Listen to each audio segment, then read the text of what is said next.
জাতীয় পুরস্কারপ্রাপ্ত রাজ্যের শিল্পী এবং বাঁশবেত হস্তশিল্পের শিল্পগুরুদের সংবর্ধনা জ্ঞাপন করা হলো শনিবার।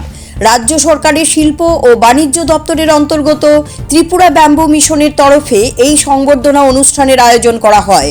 এই অনুষ্ঠানে উপস্থিত ছিলেন দপ্তরের মন্ত্রী শান্তনা চাকমা। রাজধানী লিচুবাগানস্থিত ব্যাম্বু অ্যান্ড কেন ডেভেলপমেন্ট ইনস্টিটিউট তথা বিসিডিআই এর কনফারেন্স হলে আয়োজন করা হয় এই অনুষ্ঠানের।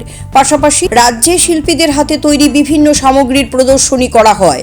এ ব্যাপারে বলতে গিয়ে মন্ত্রী শান্তনা চাকমা বলেন, রাজ্যে বিজেপি সরকার প্রতিষ্ঠিত হওয়ার পর থেকেই ত্রিপুরার শিল্পকে গুরুত্ব সহকারে এগিয়ে নিয়ে যাওয়ার কাজ করে চলেছে। সকলে একত্রিত হয়ে কিভাবে রাজ্যের শিল্পকে এগিয়ে নিয়ে যাওয়া যায় এবং ত্রিপুরাকে আত্মনির্ভর করা যায়, এই উদ্দেশ্যেই একের পর এক উদ্যোগ নেওয়া হচ্ছে।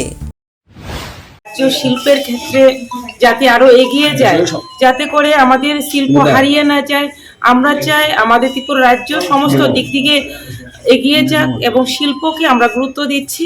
তার জন্য আজকে আমাদের যে শিল্পগুরু যারা রয়েছেন এবং ন্যাশনাল অ্যাওয়ার্ড যারা পেয়েছেন, আমাদের যতটুকু আমাদের গভর্নমেন্টের আমরা পেয়েছি হিসাব, সেই অনুসারে আমরা যাদেরকে পেয়েছি আমরা দেখেছি, আজকে এখানে উপস্থিত হয়েছি এবং তাদের সঙ্গে কথাবার্তা বলছি এবং শিল্পকে এগিয়ে যাওয়ার জন্য তাদের সঙ্গে কথাবার্তা বলছি এবং কিভাবে আরো আমরা ওনাদের অনুপ্রেরণা দেওয়া যায় এবং সকলেই মিলে আমরা ত্রিপুরাকে এক উন্নত ত্রিপুরা গড়তে চাই।